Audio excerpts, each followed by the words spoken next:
कपड़े खरीदने जाओ तो दुकान वाला सबसे पहले आपको एक्सपेंसिव कपड़े दिखाता है। लेट्स से कि आप शर्ट लेने गए तो दुकान वाला आपको सबसे पहले 5,000 का शर्ट दिखाएगा, फिर 4,000 का, देन 2,000 का। ऐसे में आपको 2,000 की शर्ट काफी सस्ती लगेगी क्योंकि आपने इससे पहले 5,000 के शर्ट देखे थे।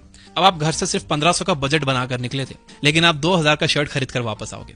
ठीक उसी तरह अगर दुकान वाला इसका अपोजिट करे तो वह कम प्रॉफिट कमाएगा। अगर वो आपको सबसे पहले 500 का शर्ट दिखाए, देन 800 का, देन 1,000 का, देन 1,500 का, तो आपको 1,500 का शर्ट बहुत महंगा लगेगा। आप भले ही घर से 1,500 का शर्ट खरीदने का मन बनाकर निकले हो, लेकिन आप 1,000 वाला शर्ट लेकर वापस आओगे।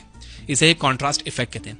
हमारा दिमाग हर वक्त चीजों को कंपेयर करता रहता है। अगर एक एवरेज दिखने वाला इंसान एक बदसूरत इंसान के बगल में खड़ा होगा तो वो आपको ज्यादा सुंदर लगेगा। अगर वही एवरेज इंसान एक सुपर मॉडल के बगल में खड़ा होगा तो वो आपको बदसूरत लगने लगेगा। इसलिए कोई भी फैसला लेते वक्त अपने रिक्वायरमेंट्स और बजट को ध्यान में रखो। कॉन्ट्रास्ट इफेक्ट का यूज मार्केटिंग में बहुत ज्यादा होता है। मार्केटर्स यूजुअली अपने प्रोडक्ट की एमआरपी 2,000 रुपए लिख देते हैं, फिर उसे काट कर उसमें 25% डिस्काउंट लिखकर 1,500 में बेचते हैं। इस तरह से आपको लगता है कि वो इसे सस्ते में बेच रहे हैं, लेकिन असल में उनका प्लान इसे 1,500 में बेचने का ही था। नंबर 7 है कंफर्मेशन बायस। यूजुअली हर चीज को लेकर हमारे अंदर एक बिलीफ होता है। फॉर एग्जाम्पल, शाकाहारी लोगों का मानना है कि वेजिटेरियन डाइट हमारे एनवायरमेंट के लिए बहुत ज्यादा अच्छी है और इस वजह से हर किसी को वेजिटेरियन होना चाहिए। इसलिए वो सिर्फ उन स्टडीज पर ध्यान देते हैं जो इनके इस बिलीफ को और मजबूत कर दे, और वो अपने इस बिलीफ के अगेंस्ट जाने वाली रिसर्चेस को झूठी बोलकर इग्नोर कर देते हैं। काफी लोगों का मानना है कि सोलार कार्स हमारे एनवायरमेंट के लिए अच्छे हैं, लेकिन अगर आप ये देखो कि एक कार में सोलार पैनल्स को बनाने में जितने सिलिकॉन का यूज होता है, उस सिलिकॉन को जमीन से खोद कर निकालने में, उसे प्योरीफाई करने में और उसके पैनल्स बनाने में कितना पोल्यूशन हो रहा है। साथ ही में सोलार बैटरीज बनाने में भी हमें बहुत सारा लीड यूज करना होता है, जिसे जमीन से निकालकर प्योरीफाई करने में भी पोल्यूशन होता है। एक सोलार कार भले ही कोई पोल्यूशन ना करे, लेकिन उसे बनाने में होने वाला पोल्यूशन एक नॉर्मल कार के पोल्यूशन से बहुत ज्यादा है। कंफर्मेशन बायस ही रीजन है लोगों के स्ट्रॉन्ग पॉलिटिकल व्यूज का। यूजुअली लोग सिमिलर पॉलिटिकल व्यूज वाले लोगों के साथ ही रहते हैं। वो एक ही पर्सपेक्टिव से सारे न्यूज देखते हैं और अपोजिट पार्टी की बुराई सुनते हैं। जब यही सेम चीज उन्हें 10 जगह से 10 बार सुनने को मिलती है तो वो इन्हें ऑब्जेक्टिव फैक्ट्स मान लेते हैं। फिर अगर कोई बंदा इनके सो कॉल्ड ऑब्जेक्टिव फैक्ट्स से अग्री ना करे तो वो बेवकूफ, चमचा या अंधभक्त हो जाता है।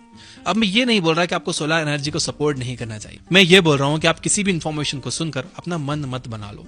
आप सबसे पहले अलग अलग सोर्सेज से इंफॉर्मेशन कलेक्ट करो और फिर ये डिसाइड करो कि कौन सी कंडीशन में एक पर्टिकुलर चीज अच्छी होगी और कौन सी कंडीशन में बेकार। मुझे कमेंट करके आप बताइए कि क्या आप भी कभी कंफर्मेशन बायस में फंसे हो।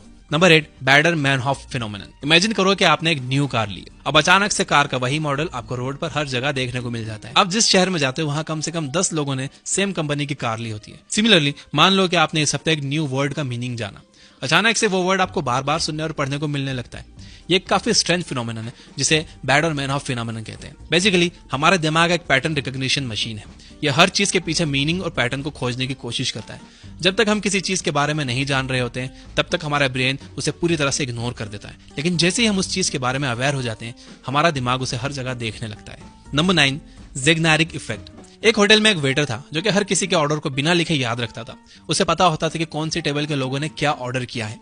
एक दिन एक ग्रुप के लोगों ने इसे नोटिस किया और ये देखने की कोशिश की कि वो वेटर आखिर इतने ऑर्डर्स को एक साथ याद कैसे रख सकता है। उन्होंने उसे सारा दिन लोगों के ऑर्डर्स लेते हुए और उन्हें डिलीवर करते हुए देखा। फिर एक पॉइंट पर उन्होंने उसे रोक कर पूछा, तुमने अभी आधे घंटे पहले टेबल नंबर 6 पर कौन सी डिश सर्व की थी? इस पर वेटर ने कहा, मुझे नहीं पता। फिर उन्होंने उससे पूछा कि तुमने 5 मिनट पहले टेबल नंबर 9 पर कौन सी डिश सर्व की थी? वेटर ने कहा कि उसे ये भी नहीं पता। फिर उन्होंने उससे पूछा कि तुम्हें इस टाइम कितने टेबल से ऑर्डर मिले? तो वेटर ने सारे ऑर्डर्स को झटपट बता दिया।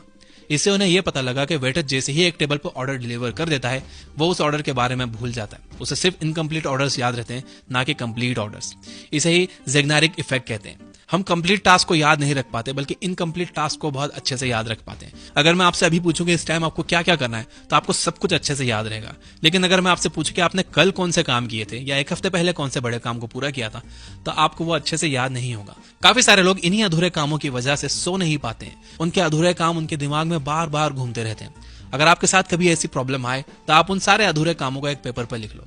इससे आपके ब्रेन को एक क्लोजर मिल जाएगा और वो रेस्ट कर पाएगा।